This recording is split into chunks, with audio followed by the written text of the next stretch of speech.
हरे ज्ञानतिमिरान्धस्य ज्ञानाञ्जनशलाकया चक्षुरुन्मीलितं येन तस्मै श्रीगुरवे नमः. We'll continue our discussion on Srimad Bhagavatam.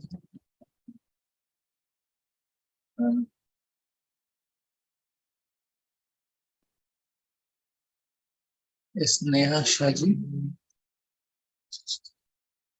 Which one?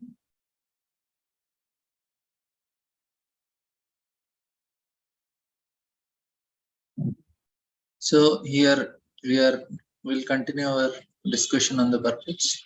We are doing the fourth chapter. This is a very simple chapter of first canto. Very simple to understand, but some important points are there. We'll try to highlight on them. So till now, the trailer of Bhagavatam is completed. The second chapter is telling the philosophy, and third chapter is telling the Leelas. In that way, we can understand. And these are the two things: Shruthena, Arthena cha. So Srimad Bhagavatam is explained in two forms: Shruthena, Arthena. Shruthena is like prayers, philosophy. Arthena with the past tense. This is how we can understand the absolute truth. The 10th canto, if we want to reach the ashraya. And here, on the 4th chapter, this is now what happened is Sukadeva Goswami, Suta Goswami told various incarnations, and he told the last incarnation is Bhagavatam. Of course, he mentioned Bhagavatam as the incarnation, book incarnation of the Lord. And he is telling that the answers for your question is these are the answers. Now they wanted to know, now they are going to ask further questions in connection to this. They'll say we want to know it further and more detail all the things, because as such he has completed. He answered all the questions which I have asked. Now they are going to ask it more elaborately. They want to know how Bhagavatam appeared and why and what circumstances this Bhagavatam was written. And Parikshit Maharaj, Sukadeva Goswami, they want to know it more elaborately. So again, that's why again it starts. As such, questions are answered, but again they wanted to know in elaborate form like that.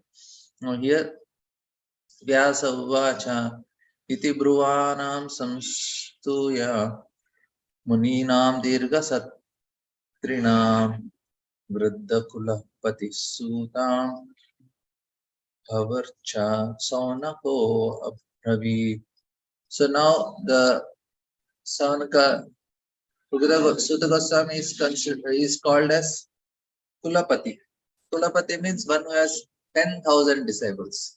Now the rectors of these universities in India, they are all Kulapatis. That means Suta Goswami is a very learned and very big guru that time. 10,000 is Kulapati. And Dirga Satrina also. We'll read the translation. Now first time Vyasdev speaking. Of course, first three verses are also Vyasdev. Now everything is written by Vyasdev, but he's mentioning, this is mentioned by Suta Goswami. The Vyasa Vachan hearing Suta Goswami speak, the Saunaka Muni, who was elderly, learned leader of all the rishis, engaged in that prolonged sacrificial ceremony, congratulated Suta Goswami by addressing him as follows. So from Vashlokanas we can know it as Vyasa Vacha, but here he is writing his own name first time. In a meeting of learned men, when there are congratulations or address for the speaker, the qualification of the congratulation should be as follows. If I want to congratulate the speaker of the class, what should be my qualification? Like, he must be the leader of the house and an elderly man. Not that somebody new person is coming and learn. No, he should also be an equal platform. He must be vastly learned also. Sri Saunaka Rishi, who is representing all other sages, had all these qualifications, and thus he stood up to congratulate Srila Suta Goswami when he expressed his desire to present Srimad Bhagavatam exactly as he has heard from Sukadeva Goswami, and also realized it personally. Personal realization does not mean that one should, out of vanity, attempt to show one's own learning by trying to surpass the previous acharyas. So this is very important point. Does not mean that we have to show vanity, we have to surpass previous acharyas. No, we just have to present what they are presenting. He must have full confidence in the previous acharyas, and at the same time he must realize the subject matter so nicely that he can present the entire matter for particular circumstances in a suitable manner. That means he can make it more understandable and more relevant at this time. So, like what Prabhupada is doing here. He has taken the commentaries of all acharyas and he presented according to our understanding. The original purpose of the text must be maintained. No obscure meaning should be screwed out of it. Yet, it should be presented in an interesting manner for the understanding of audience. This is called realization. The leader of the assembly, Saunaka, could estimate the value of the speaker. Srila Sudha Goswami simply by his uttering Yada Aditam and Yatamati, and therefore he was very glad to congratulate him next.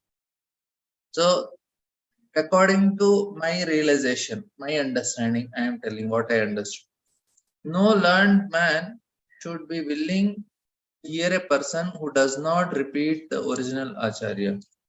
That's why Balram Shakti Purohit reads line by line. He does not even summarize also. So the speaker and the audience were bona fide in this meeting where Bhagavatam was being recited for the second time. That should be the standard of recitation of Bhagavatam, so that its real purpose can be served and Lord Krishna can be realized without difficulty. So our sitting and hearing morning Bhagavatam will actually, if you see, it is satisfying all the conditions Prabhupada is giving. Unless this situation is created, Bhagavatam recitation will be for ulterior purpose, and such recitation is useless labor for the speaker and for the audience. But before we go further, I just want to again recap this one last purport, because this is one of the most important purports of first canto Bhagavatam. Prabhupada is telling here, and I want to give some explanation also for this. One can certainly see directly the presence of Lord Sri Krishna in the pages of Bhagavatam. One has heard it from a self-realized great soul like Sukadeva Goswami. One cannot, however, so he should hear, and one cannot, however, learn Bhagavatam from a bogus, hired reciter whose aim of life is to earn some money out of his recitation and employ earning in sex indulgence. No one can learn Srimad Bhagavatam who is associated with a person engaged in sex life. That is the secret of learning Bhagavatam. Nor can one learn Bhagavatam from one who interprets the text by his mundane scholarship. So one who is earning money, one who is in sex intelligence, one who is interpreting as a mundane scholarship, they cannot get anything. One has to learn Bhagavatam from the representative of Sukadeva Goswami and no one else. Important qualities he should representing.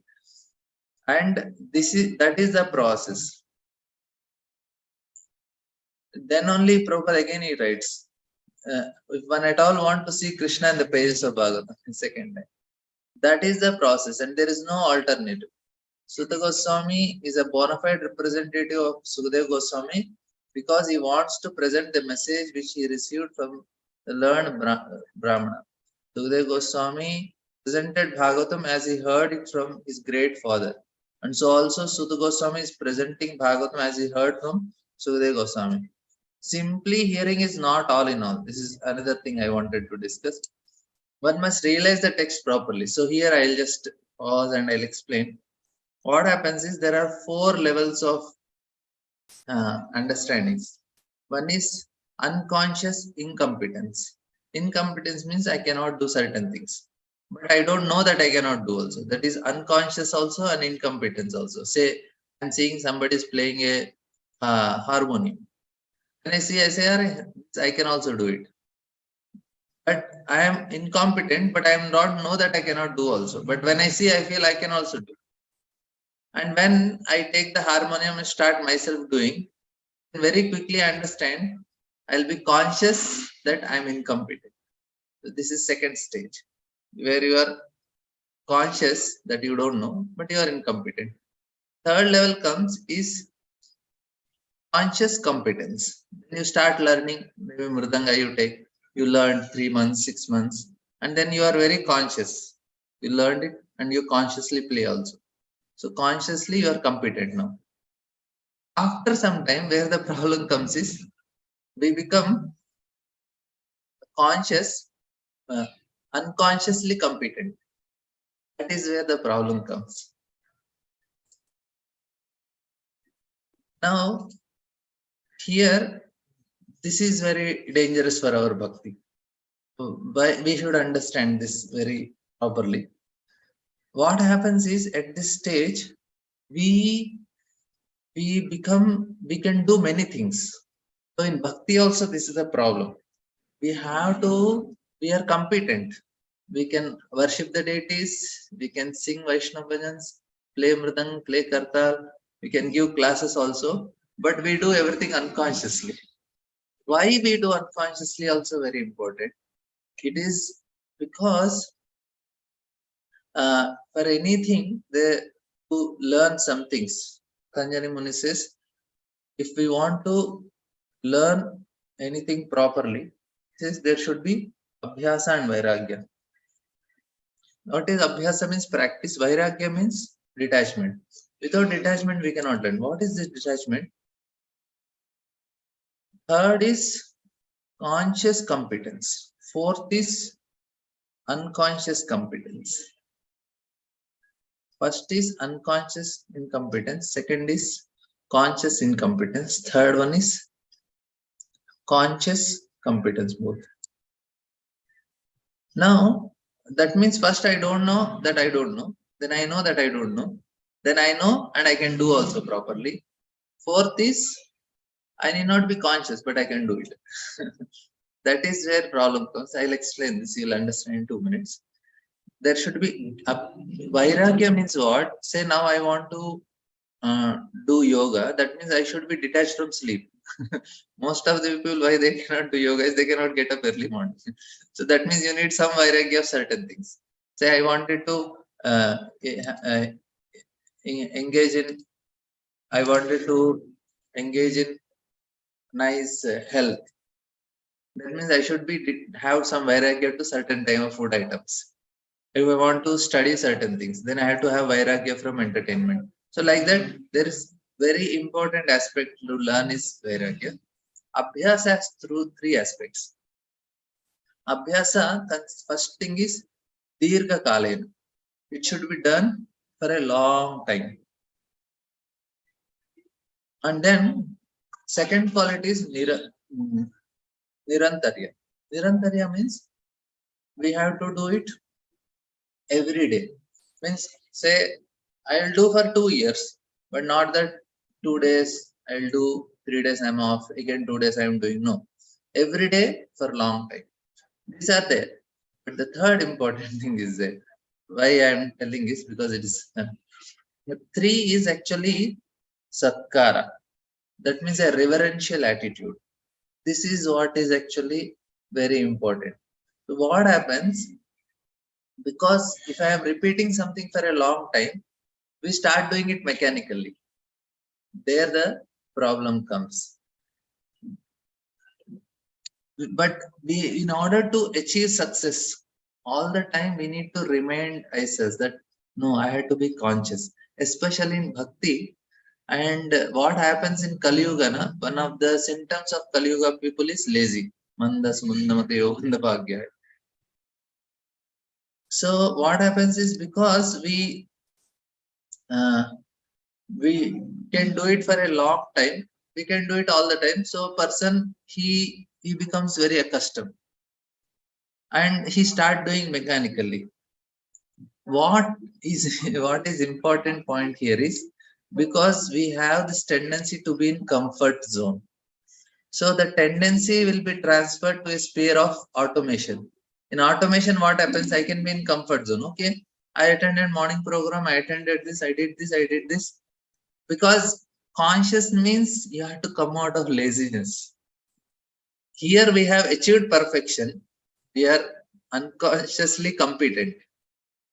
Because why we don't want to put that consciousness? Because consciousness means we have to come out of comfort zone. Your understanding point. Like now, okay, now I can do deity worship. I do dressing and all.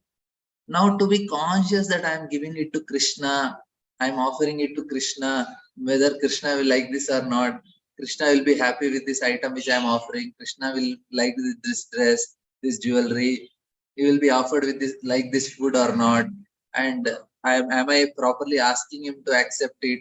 So every time to think this, it becomes little endeavor. But just keep ring the bell, okay, chant the mantra, done. I have done my service to the Lord. And then same thing, I came, attended Bhagavatam, and I had done. But Prabhupada is telling, no, no, no, no. It is actually, we have to make an endeavor. It's not just simply hearing. The endeavor is very important. Then only we'll be able to make some difference. So this is a conscious effort. To make an endeavor means it's a conscious effort. And we have to get out of this comfort zone. We have to get out of this automation. And there is some kind of robotics. Everything is mechanical. We put in autopilot and it goes. So like we need great effort with my listening especially. So we have to, that's why hear very attentively, so that we always be out of comfort zone. We start working on it. Like, okay, I heard Bhagavatam, but no, to put our intelligence to ask questions, you really had to churn. That is what Prabhupada is trying to make us understand here. Just not hearing, we have to make an effort. One must realize the text with proper attention. So this is what is very important, that we have to put an effort to churn. We should not do mechanically. Okay, I heard Bhagavatam, done. So here the, yeah, chanting also, but in chanting we don't need much consciousness. So there is much more scope of mechanical chanting. Most of the time, chanting happens mechanically only, because whoever is not having this prayerful mood, the gratitude. Actually, I was telling last time about the, I was telling what bhakti is. So I actually could not get time to send. I wanted to send that points about bhakti. I was telling what bhakti means. Bhakti is this only. Bhakti means a labor of constantly feeling the presence of God in our life. It's a labor of gratitude and tuning our mind to the fact that everything is not happening by chance. So it's a cultivation, always correlating my action. So every time there is a conscious endeavor. That's why Krishna consciousness. Otherwise, it's a mechanical work. It's a Shama Eva Kevam, like that. So this is the point. And so the point is, the first two conditions should be there, but only thing that will ultimately help us is express our consciousness through what we are doing, to put our heart in this techniques. So it is that we should constantly update, refreshment. So like my, it will be like my laptop. You have to constantly update the system. Yeah, I will share some every time. I'll make the notes and I'll try to share. So otherwise the tendency is autopilot. Then things won't work. Okay, so and then we can not gain anything in Krishna consciousness, because from the very beginning it is based on consciousness only. Because we cannot, nothing will touch Krishna. Any of the items which we are offering, Krishna will not touch if there is no drop of devotion in that.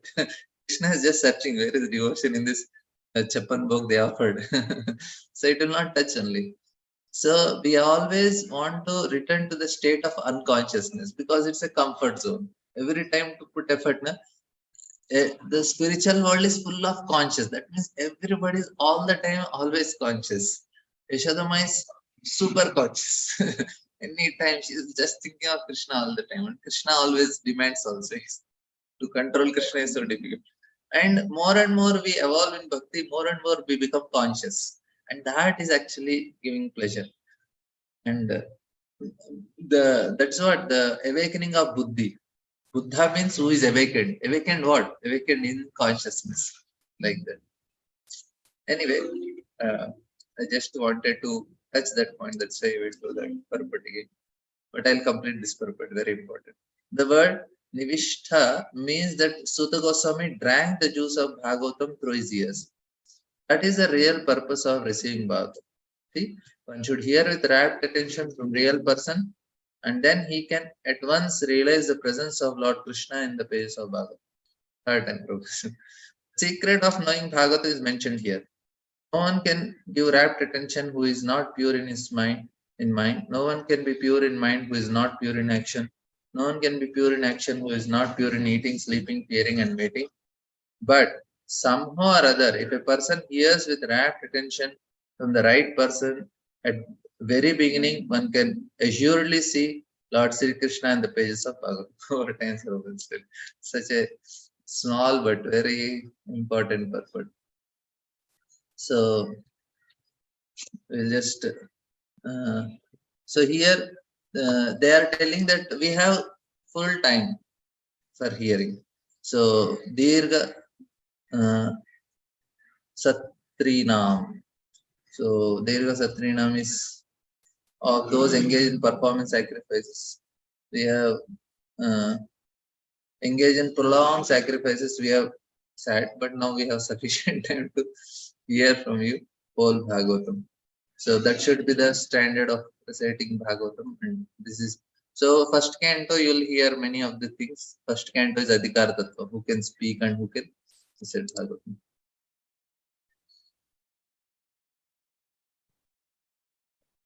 Yeah, in question is so in Bhakti, conscious competence is more appreciated by Krishna than unconscious competence. Yes. Unconscious competence is not, it is all mechanical activity. So we'll just read one more shloka in just 2 minutes. Sonako vacha suta suta mahabhaga vadano vadatam vara katam bhagavata punyam yadaha bhagavan chuka. Sanaka said, O Suta Goswami, you are the most fortunate and respected of all those who can speak and recite. Please relate the pious message of Srimad Bhagavatam, which was spoken by the great and powerful sage Sukadeva Goswami. So now they are asking another set of questions. It is a continuation of that question, so they are not changing the topic. Within that only they are trying to elaborately more detailed ask purport. Sutta Goswami is twice addressed herein by Saunaka Goswami out of great joy because he and the members of assembly were eager to hear the text of Bhagavatam uttered by Sukadeva Goswami. So they didn't ask to speak Bhagavatam in the beginning. They just asked questions and Sukadeva Goswami said, and he answered all the questions. And then in the end he says, actually, when you ask that question, where the Dharma and Jnana took shelter, so it took shelter on Bhagavatam. Then someone goes, okay, then we want to hear Bhagavatam. And that's why he became so excited. Suta Mahabhaga. So it is addressed 2 times in an emotional state, one is addressed twice like that. It's an emotional state. They were not interested in hearing it from a bogus person who would interpret it in his own way to suit his own purpose. This Prabhupada is writing 70 years back. I think, yeah, maybe 70 years back. That time only all these things are there. Now can you imagine how much it got degraded? Generally, the so-called Bhagavatam reciters are either professional readers or so-called learned impersonalists who cannot enter into the transcendental personal activities of the Supreme Person. Such impersonalists fished some meanings out of Bhagavatam to suit and support impersonistic view, and the professional readers at once go to 10th canto to misexplain the most confidential part of the Lord's pastime. Neither of these reciters are bona fide persons to recite Bhagavatam. Only one who is prepared to present Bhagavatam in the light of Sukadeva Goswami, and only those who are prepared to hear Sukadeva Goswami and his representative are bona fide participants in the transcendental discussion of Srimad Bhagavatam. So Prabhupada is making it very clear. Okay, thank you. Okay, we have one question. Yes, Chandrika. Hare Krishna Prabhuji, Dhanvat Pranam. Prabhuji, bhakti is self-causative. So it is distributed through the medium of devotees. So my question is, Prabhuji, in last class, Balram Shakti Prabhuji said, like, we are not also giving, we thought that devotees is giving Agyas Sukriti. But Prabhuji said, like, in last class, I think, we are not even giving Agyas Sukriti. So Prabhuji, what exactly devotees are giving? They are giving that. What happens, Mataji? Through Ajnat Sukti only we get faith. That Ajnat Sutri is actually the accumulation of Ajnat Sutri is only giving faith. Faith is bhakti. There is not difference. That but faith. we are not giving, Prabhuji, devotees are not giving Agya Sukriti also. What we are giving then, Prabhuji? We are just facilitating. Ajna Sutri is what, Mataji? Ajna Sutri means anybody who is doing any activity connected to Krishna or devotees without expecting anything, that creates Ajna Sutri. Say they appreciated devotees. If they appreciate devotees, that is Ajna Sutri. So you have behaved very nicely with some of your colleagues or some friends, and they appreciated, oh, she's so nice. Now that appreciation for them is accumulating, that is Ajna Sukriti for them, because they are appreciating a devotee. There, and what happens is that that slowly accumulates, and they one fine day they develop faith on what? Pure devotional faith they will develop if they take prasadam or if they give donation, but they are not expecting. See, generally what happens is, if people are doing anything for they go to temple, any Vishnu temple, Krishna temple, general people, they do something, expect also in return. I put some donation for the Lord should give me this, Lord should. For them, they'll not get Sukriti. Any activity they do, but they say, you go and ask, can you give donation? Okay, because you are my friend, I'll give you. They are not expecting anything. They want to please you, that's why they did. Because they are trying to do uh, pleasing a devotee, that's why. Okay, so this appreciation, Prabhuji, varies. Like if Maharaj is giving Agya Sukriti, some person that will have much more effect than a person like us. So Prabhuji, that varies. That person which person is giving Agya Sukriti, that appreciation. Prabhupada could, in one glance, he could give them faith. They have that potency is there because he is so much absorbed in Krishna. Prabhupada, just by looking at somebody or smiling at somebody, that person developed faith only. Just appreciate, oh, such a nice person. And next time, he is immediately. And Prabhupada prayed for somebody or Prabhupada wished for somebody. They all became, because the potency is varies also. They are more close to Krishna. Because Prabhuji, Balram Shakti Prabhuji usually give this example of Bhaktirat Samrit Maharaj asking one to hold his suitcase at petrol pump, like, no. So means this appreciation of various devotees, the appreciation also varies. If he is giving appreciation to a pure devotee, then Yes. more Agyas Sukriti will be there. And Yeah, Prabhuji, yeah. Agyas Sukriti is like one eating one khichdi, one Agyas Sukriti, two khichdi, two Agyas Sukriti. Is like this, Prabhuji? Yes. They more and more they eat prasadam. One fine day they will give up all their bad things, and then they will also say, why I should not chant Hare Krishna? Why I am wasting time? That comes in their heart automatically. Many of the devotees' parents or somebody, because they started appreciating, one fine day you'll see they are also initiated. So more and more they accumulate and it fills, and one fine day it turns into Shraddha. Okay, so simply by eating prasad only, Yeah. not even knowing the potency of it, one gets the They should Shraddha appreciate. also. Oh, prasad is very nice. I like prasadam. That's all. Not even knowing that this is prasad also, but appreciating because the thing is made Not good. even knowing also, yes. Okay, Prabhuji. Okay, thank you, Prabhuji. Hare Krishna. Thank you. Anybody, anything? We'll end here. Thank you very much. Tomorrow we'll meet. Hare Krishna.